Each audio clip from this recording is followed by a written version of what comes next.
Welcome to Voice of San Diego at Home. It is June 3rd, 2020. It's Wednesday. Another weird day in a weird life and a weird timeline. And we are going to go through all the news the Voice of San Diego is all about right now. I'm Scott Lewis coming at you again from my kitchen in San Diego.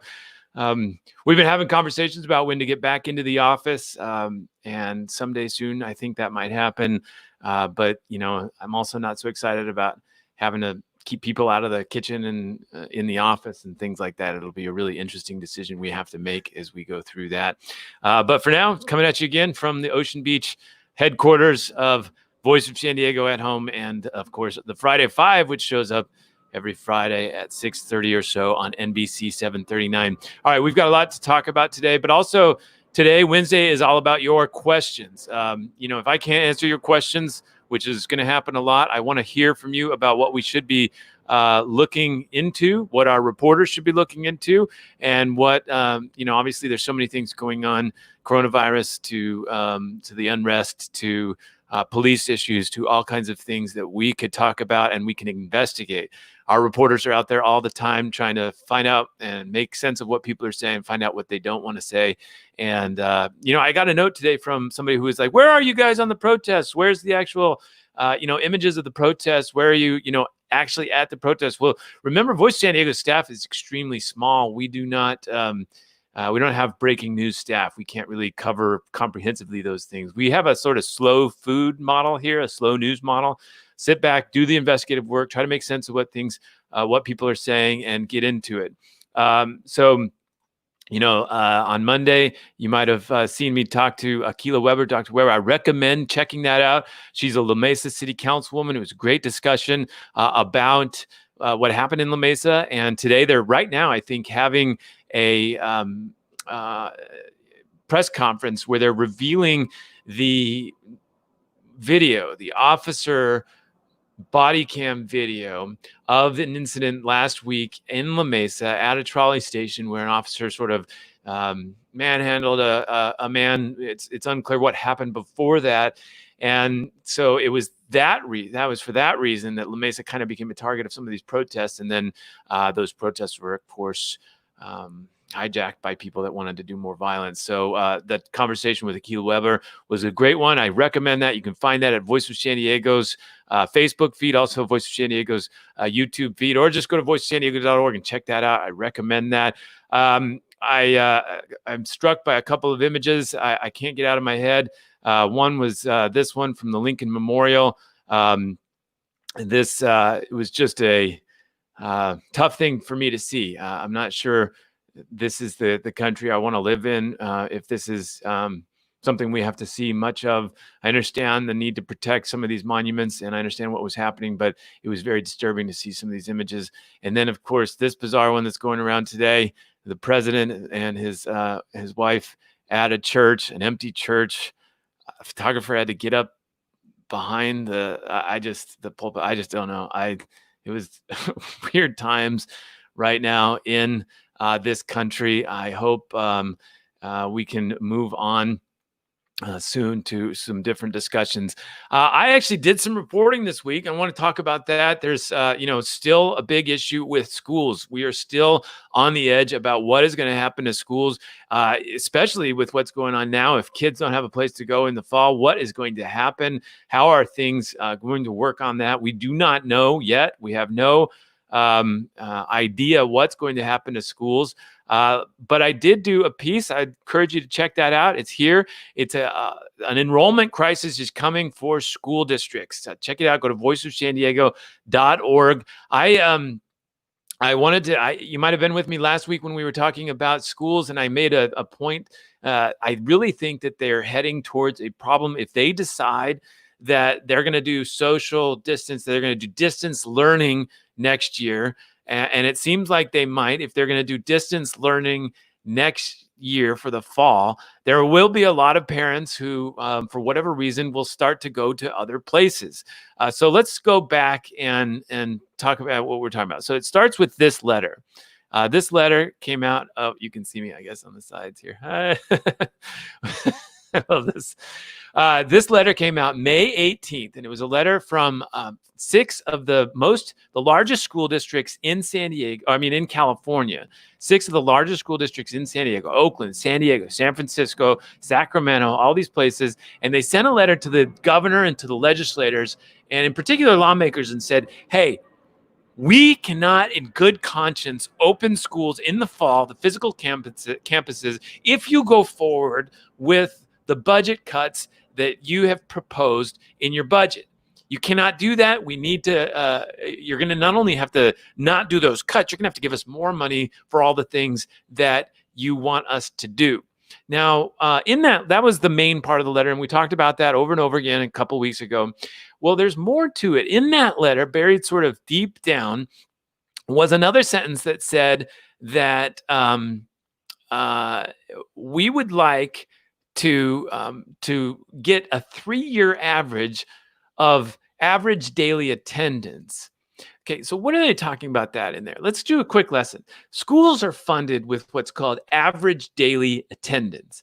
That's the measurement of how many kids have gone to school and what they're actually, each one of those children, each one of those students has a number attached of how much money from the state that school and the school district will get. So schools are motivated to get your child to school because they really want to teach that child. I do not challenge their mission there, but they also need that child to show up so that they can get that average daily attendance up, and so that the school and the district can get that money. So what the school district was in there saying, those 6 school districts were saying, we can't do that this year. We need you to change that because we need that to be an average of the last 3 years. Average daily attendance over the last 3 years. We want to make sure basically it stays stable.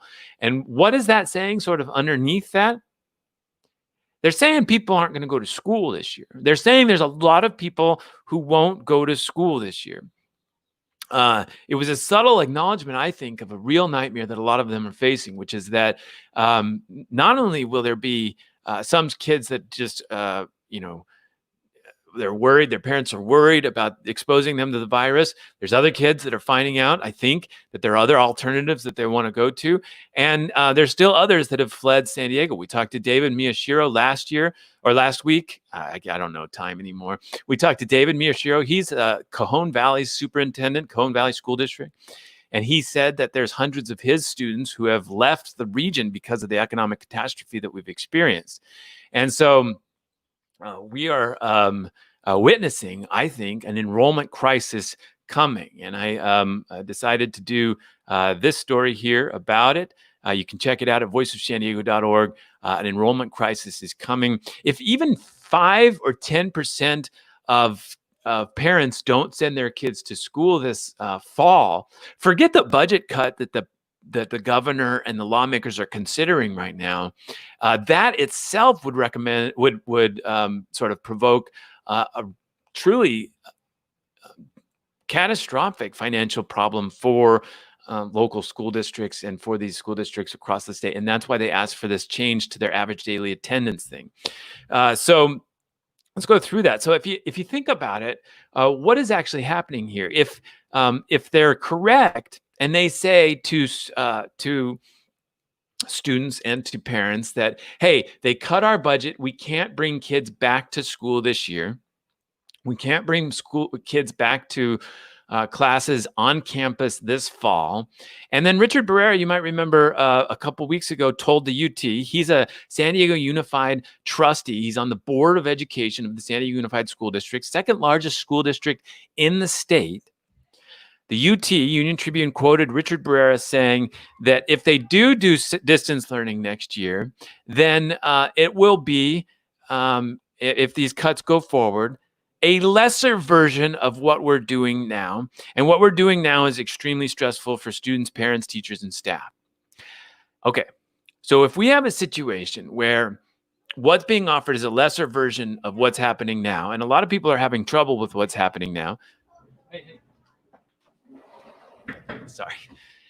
If what's happening now is going to be replaced in the fall with a lesser version of what is already being offered, I think there's going to be a lot of parents who look at this and say, We're going to do something else. We're going to take another option. And then my fears, and so I've been talking about this. This isn't new. I've been talking about this, and my fears have been realized. We had a person in our PTA, Parent Teacher Association, in our school who let us know that she was going to take her daughter and put her in a homeschool platform if the school didn't return to mostly normal next year.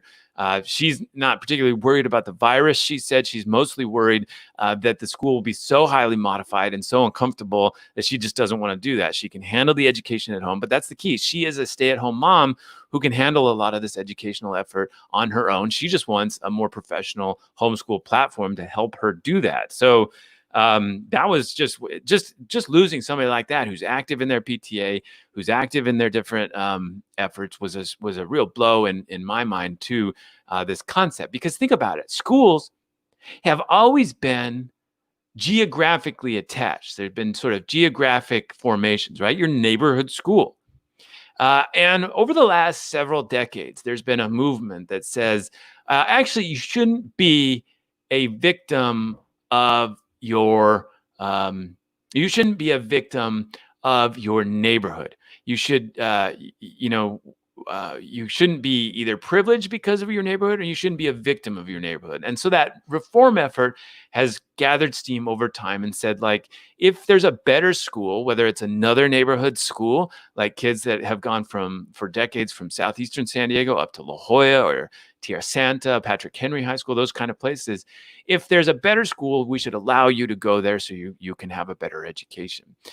Then, of course, the magnet school movement went forward. They wanted to attract students to other parts of the community, maybe parts with people that didn't look like them. And so they created special schools in different parts of the cities so that they could attract schools. Those are called magnet schools.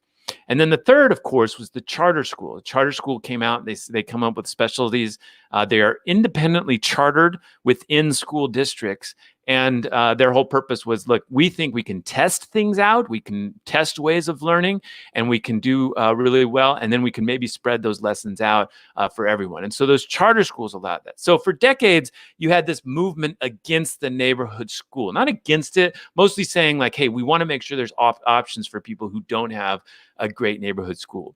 But for the last 10 years, San Diego Unified, for example, has really pushed against this and said, A, we should create a quality school in every neighborhood so that people don't feel like they have to go through this, so they can stay committed to that. And B, the real way to fix schools is to create a community around them, right? Like we should have people who go to PTA. We should have people who are invested in their kids' education, who are neighbors, who can help rally to make these schools great. And so they create that sort of community, creates like the sort of fuel, the soil for a school to build. It holds teachers accountable, makes them strive for excellence, makes them want to stay, makes good administrators want to stay. And so that's what's been happening at like McKinley Elementary in the North Park, South Park area. That's what's been happening at Sherman Heights Elementary. And we profiled not too long ago what was happening at Edison Elementary. And so this was the school district's response. Say, you don't need to do this choice stuff. You can stay in your neighborhood,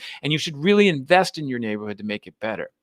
But if they're literally saying now you're prohibited from creating these kinds of communities, you're literally prohibited from interacting with each other on a school campus, what is to keep somebody who's at a not so performing well school to keep going there? Why would you continue to attach the distance learning to the physical learning, to the physical campus? How are we not going to see instead a market of online alternatives take that place? And in fact, when I talked to that woman who's on the PTA in our elementary school, she said, yeah, we signed up for this school called Dimensions Collaborative. And Dimensions Collaborative, this is the person who runs that, Terry Novacek. She runs a company or a sort of organization called Element Education, which oversees Dimensions Collaborative and this Montessori school. And so she was saying, like, yeah, I'm ready. I'm ready to help some of these parents that want to do homeschooling. And here we've done this. We can assess the students really well. We have teachers who can help you go through this homeschooling process really well. And I think it's going to represent an interesting alternative for these for parents who don't feel that loyalty to stick with their neighborhood school when they awkwardly keep trying to transition to this distance learning thing. So it's become very clear some people are having a great experience distance learning and some people are not. So that woman, Terry Novacek from Element, said that the one school, Dimensions, is not at capacity yet, but the other school, the Montessori, is already getting a wait list. She's seen a tremendous spike of interest from people. So I think my point is it's all coming together. There are a lot of parents who are either not ready to enroll in the fall or who are choosing alternatives if the school districts are serious in their threat that they will not be able to open the physical spaces in the fall. It is quite a moment. I also talked to that man I talked about a few weeks ago. His name's Bob Mueller. He's helping coordinate a lot of the County Office of Education's response to this whole situation. The County Office of Education, by the way, just so you get some background, there's all these school districts. There's like 42 school districts in the San Diego County. And there's one County Office of Education. It does not oversee or control these other school districts. It basically provides like shared resources, so legal resources or technology resources for some of the smaller districts. And it kind of represents the state here. And so if a school district's having financial problems, then the County Office of Education kind of represents the state's interest and really holds them accountable, gives them sort of credit ratings saying like, you're in trouble, you might go insolvent, that kind of thing. So this guy from the County Office of Education is in charge of sort of coordinating all these conversations about how we're going to go back to school. And it was really hard to listen to him because he's just basically laying out all these incredibly complex scenarios about what it's going to take to get kids back to school in the fall. But he did say he thinks it's not likely. He says he doesn't think it's likely that kids will have to do 100% physical distance learning. They won't be able to go on the campus. He thinks there's going to be some kind of hybrid approach, some kind of physical presence with the school districts. He said, quote, "I don't think anyone is considering complete distance learning if they don't have to." If they don't have to. That's the key. Right now, it's literally prohibited by the county public health officer for schools to open. It is not allowed. They cannot go back. So that would have to change, first of all. And then the second of all, he said, like, look, let's say they say, okay, you can open, but you have to do temperature checks every morning. Imagine that. Imagine a school with 600 kids or 500 kids. Every person who enters that building needs to get a temperature check before. That's a logistical hassle. That's a real thing. And then he said this really got me, this quote. He said, "We're going to have to buy thermometers, masks, and hand sanitizer in a volume I cannot even estimate." It's a lot of thermometers and masks and hand sanitizer. Hand sanitizer in a volume I can't even estimate. I just picture this giant hand sanitizer. It's like it falls over and pours all over us. So look, I was dismayed doing this story, but I didn't do it to attack anyone or promote any charter schools or anything like that. I'm worried about what's going to happen with schools. Obviously, I've been talking about it relentlessly. It is by far, in my opinion, the most important part of any reopening process after COVID-19. And we've got to figure out what's going to happen. And I think that if we're worried about budget cuts for these school districts, well, they're telling us right now in very clear, though sort of hidden language in these letters, that it's not just the state budget cut that they're worried about, that they are preparing very intently for an enrollment crisis. Again, if only just 5 to 10% of students don't enroll this fall, it's going to be an extraordinary moment in local education. It may actually lead to the dissolution of the physical school space, which is odd juxtaposed to the billions of dollars that are literally being spent right now or haven't been spent yet to improve these physical campuses, to build new buildings. You drive by like Point Loma High School, it's just, it's got soaring new buildings being constructed right now. There's billions in unspent revenue from that. They've raised taxes 3 times in the last 12 years for construction on campuses, and none of that money is coming in handy to deal with this crisis.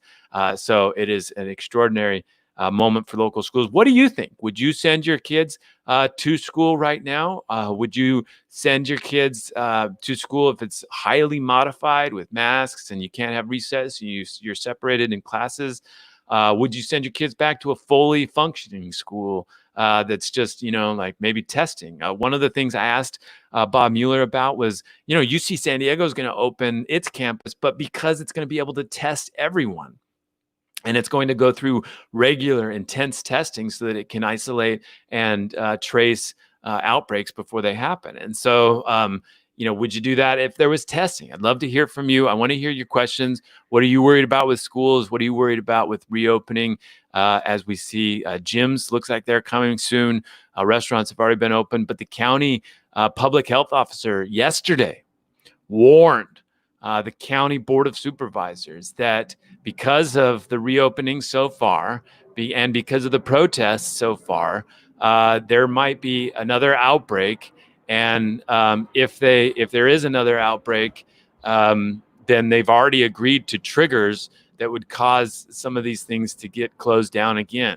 Again, the entire board of supervisors has already agreed to triggers that would cause the reopening to sort of be rolled back. And so she's basically saying, like, those triggers we're watching right now because of the protests, because of the increased activity, the restaurants open, all these things, there could be an outbreak again. And so we're going to wait and see. All right, let's get a couple of pieces of your feedback. Here's Letitia, who says not to full school, even with a temperature check, only like 22% have fever, so not a good indicator. Yeah, that's a great point. You do a temperature check, you could go 3 or 4 days without symptoms before you see something being spread. Here's Lindsay. I'm worried about getting laid off as a teacher because of the budget deficits. I can't imagine that fear. I hope everything is okay. One thing to keep in mind, we have already passed the March deadline from when school districts have to alert teachers that they may be, educators that they may be laid off. That's in March every year. And so that's part of the interesting crisis that they're going to face if they have a tremendous collapse in revenues, not just from the state, but literally in average daily attendance. Then how are they going to make that work? How are they going to literally have cash flow to pay their bills if they aren't allowed to actually lay off folks too? So it is going to be an extraordinary moment. Here's some feedback. Molly, hey, Ms. Stewart, I'm hoping for a hybrid model for my stepkids. Yeah, I think there is a lot of. It does seem clear that the hybrid model is probably the sort of middle one they're going to hit.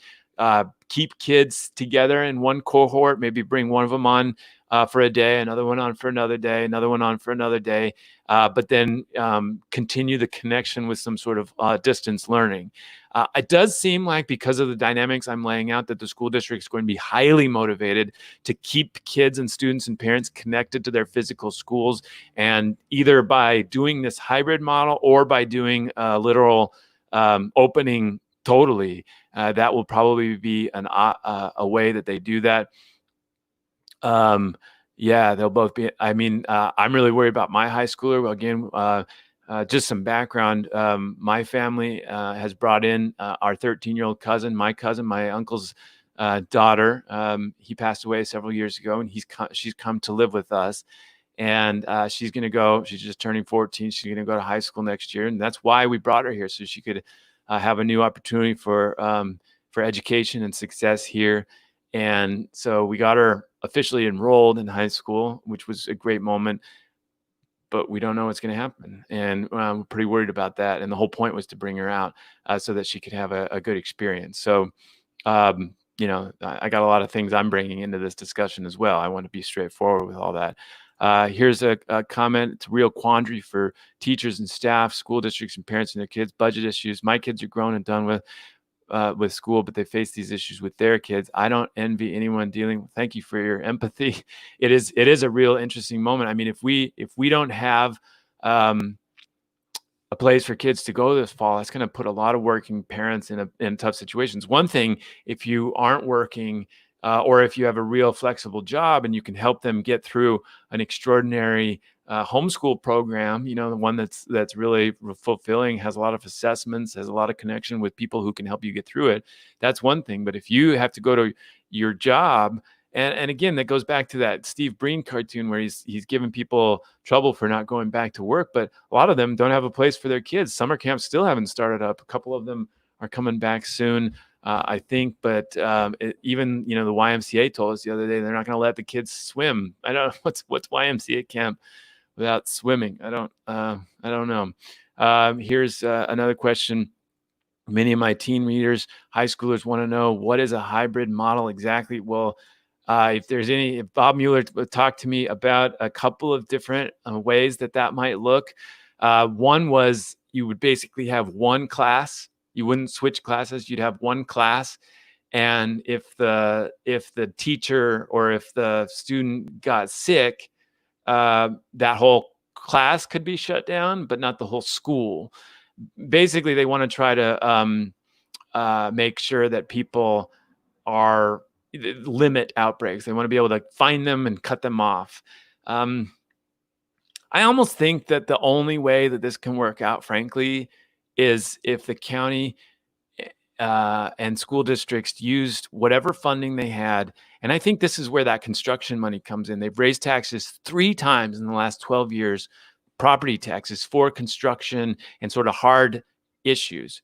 If they can use, say, $100 million of that to buy tests and to get testing done for kids and for teachers, honestly, I think that's the only way that we can really have anything close to a normal physical space operating, is if everybody was tested and you could isolate outbreaks as they came and you could shut down whatever part of that was sort of super spreading the virus. Because I have a real hard time picturing these hybrid models, or just, or how stressful it would be for kids and teachers to be enforcing social distancing, especially at a elementary school or something like that. I mean, we're in this discussion right now about rules and about authorities interacting with people who are supposed to be following rules.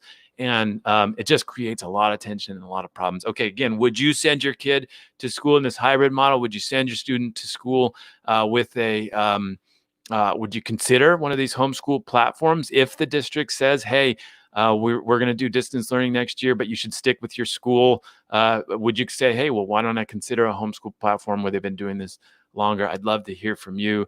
There was another question up here I wanted to get to. My friend Craig, COVID question for you. Governor Newsom said that our state's reopening wouldn't be a light switch, it would be a dimmer. Should we be expecting a return at any point to an earlier version of phase 2? Or is the overall situation making this only a direction of reopening? Well, that's a really good question.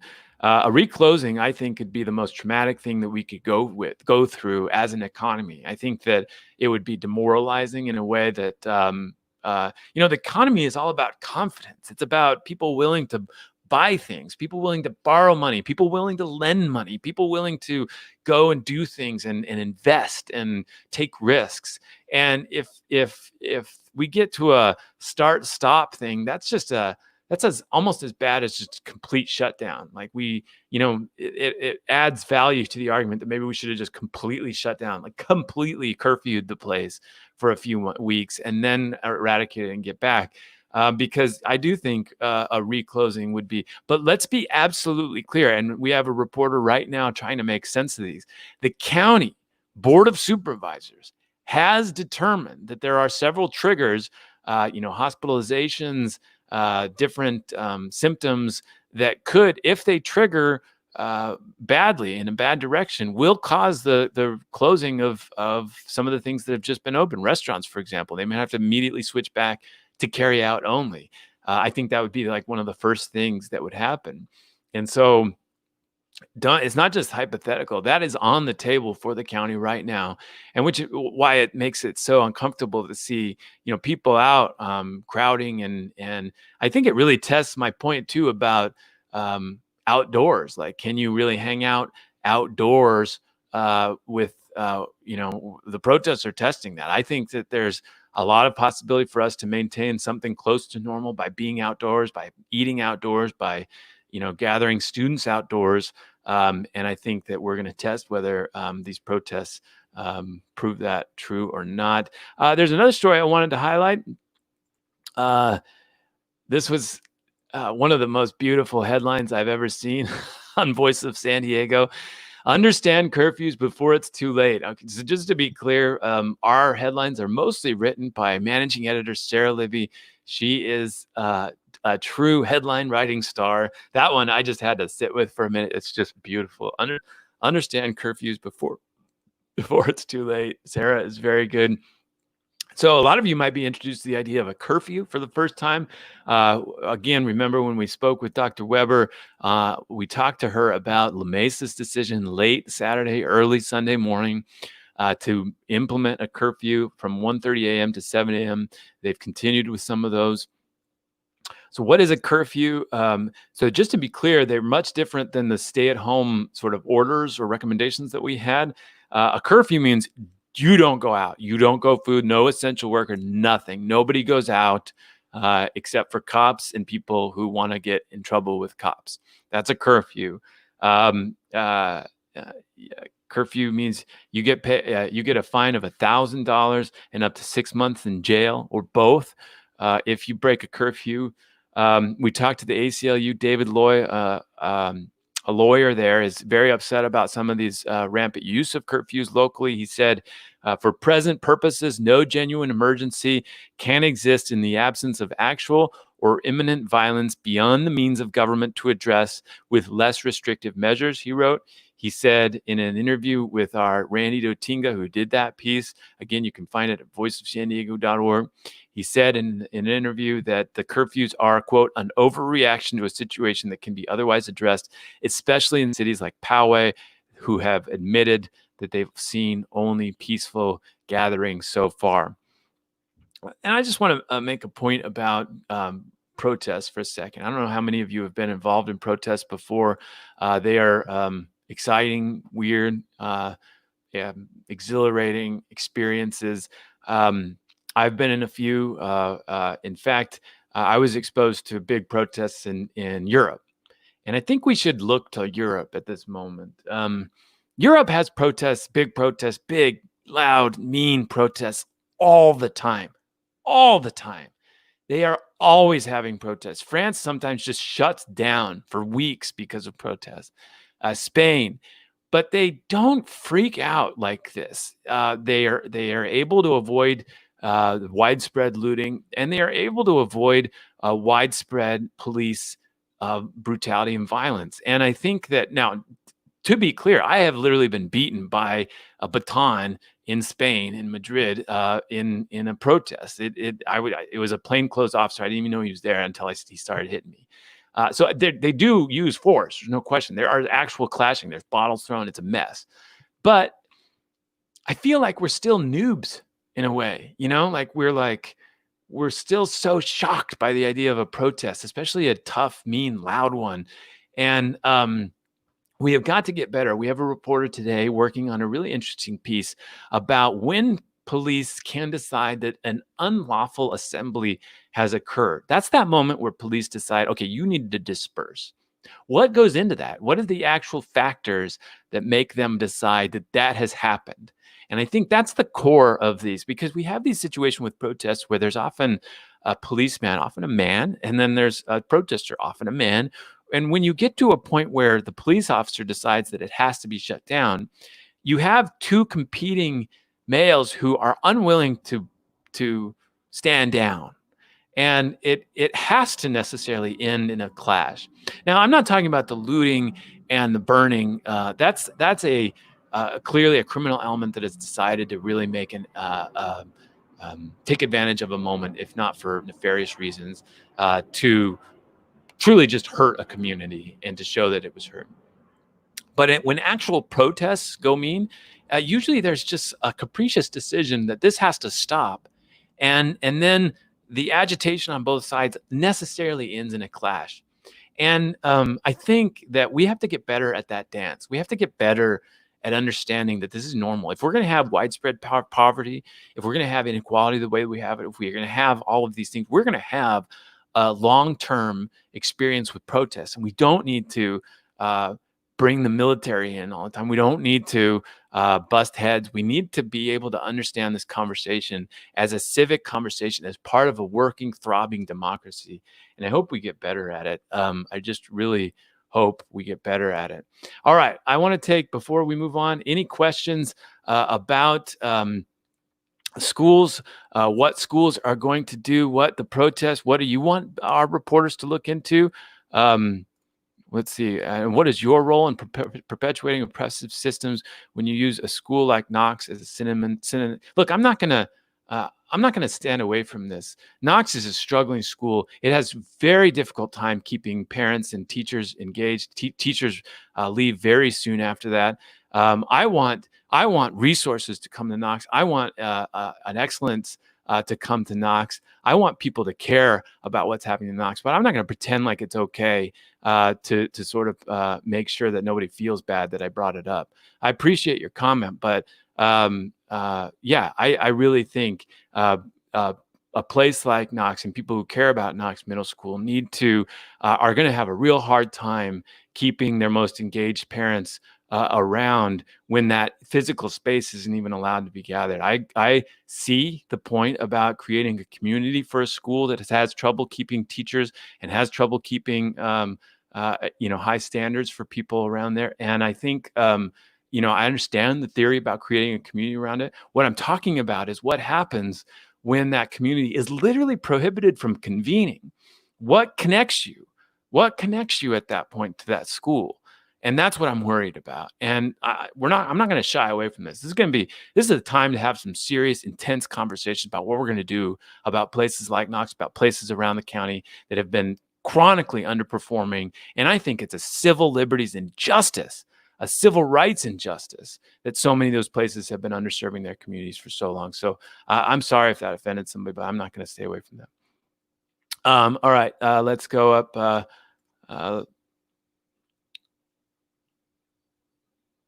Okay, yeah, there are some, I think, some emergency ways that some of these cuts, I see that people are talking about that. Here's TJ. He's a school board member. I look forward to watching this later if possible. Just so happens I have a Poway Unified School Board meeting in a couple of hours. Keep up the great. Okay, thank you for that. Gabby Dow says, I'm fine with a hybrid model and no longer as concerned about daily schooling for my teens. More concerned now for their physical safety with regard to them wanting to attend local demonstrations. Interesting. Chris Chan says, my daughter is a sophomore in high school. Teens can't seem to social distance or keep their mask on for very long. Classes with 30 plus kids can't realistically social distance. I think I'm most comfortable with a hybrid model. That's a really interesting point. Maybe some of you had some ideas. I have this 14-year-old now living with us, and I don't even know what a 14-year-old is allowed to do. I have kids, obviously, that don't go out, on the town themselves. What is a 14-year-old allowed to do in normal times, let alone in a pandemic? Are you letting your kids, your 14-year-olds, your teenagers go out, socially distance from their friends, walk around, go surfing, that kind of thing? I don't know. It's a fascinating thing. I'd love to hear from people. Let's see, more questions. I teach in the Crawford cluster. We need more support for our community. I agree. That's the this is part of what I'm worried about. If you remove the entire geographic connection to a school and it's all online, well, online is the whole world. I mean, you can literally even picture like people tapping into Australian or Indian or UK schools to get online education if maybe they're doing better. The Lincoln cluster is a high needs in general that needs support more than other clusters. I agree. I think, and the school district said for years that they're going to make Lincoln better, that they're going to give it the attention, the standards, the leadership, and the resources that it needs. And it hasn't happened. It continues to not be getting what it needs, and we should be upset about that every single day. It should do violence to our sense of justice every single day, that is allowed to occur. And I know very well that there's some amazing educators in San Diego. We've been a part of many of their systems. I know very well that there's some wonderful schools in San Diego, and I think that just the fact that they exist proves that they can, and that we should be horrified every day that there's so many places that don't have that. So maybe many of you are hearing some of that passion from me for the first time, but that's really a part of what I deal with. Let's see. The police have been out of okay. Let's see. There's a few. Thank you for participating. Again, what do you let a 14-year-old do in San Diego? Alan, hey, Alan says moving completely online could exacerbate the equity gap between the benefit the parents who can connect. Well, this is the kind of conversation I really want people to deal with. Imagine if maybe just 10 or 20% of the most engaged parents decide to take their kids elsewhere. Imagine if only that many do. I think there's a way when that might actually. I don't know if I can go that far. There was some people from a more progressive perspective who were responding that maybe this would actually remove some systemic injustices about what locations have meant for school funding for so long. Nice neighborhoods with good schools and poorer neighborhoods with lesser quality schools. Maybe flattening that online or in a different way changes that for the long term, for the better.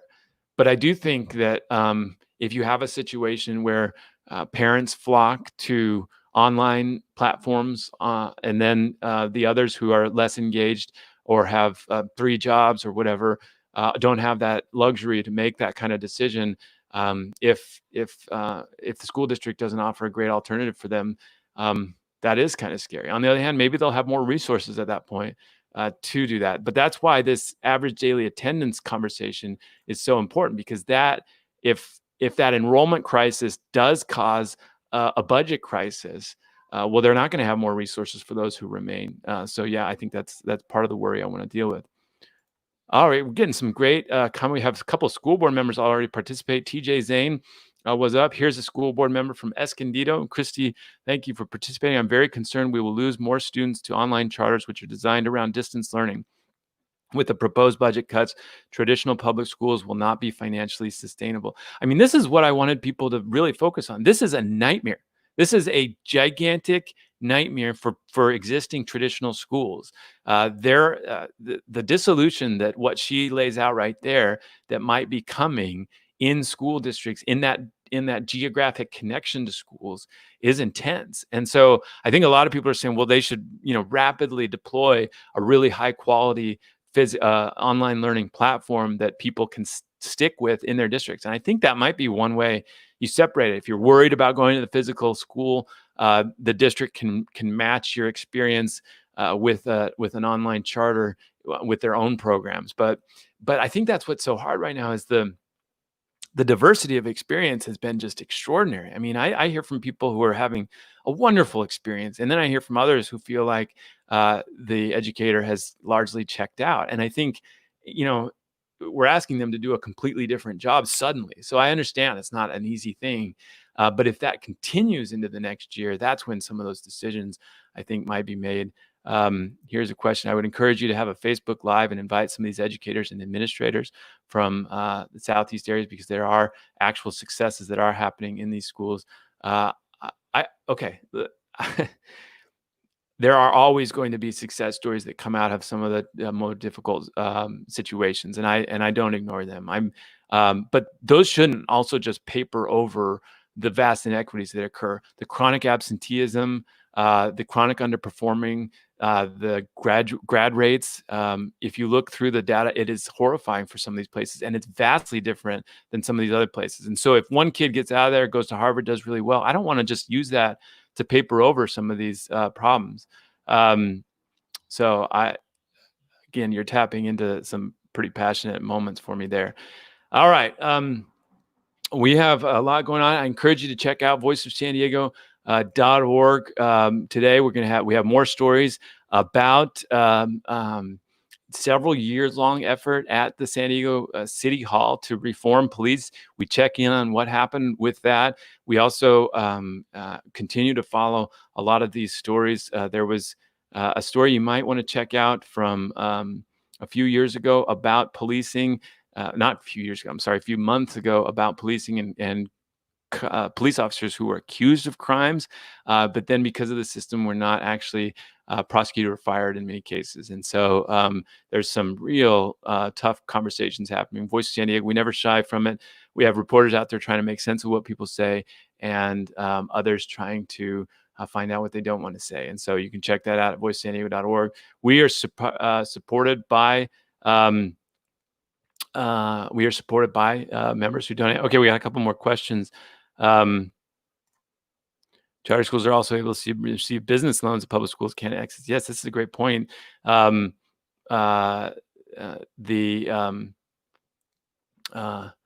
they are able to tap into some bridge loans. They are able to. They will get some of these average daily attendance. If you take your student from, say, an elementary school in your neighborhood, and you go to an online platform, you're going to take your daily state funding with you. It's a plain fact, and that's the crisis I'm talking about here. I think it should be based around conversation, because the educators and connected the community come a story. Okay, fair enough. Okay, well, I think we had a really great discussion.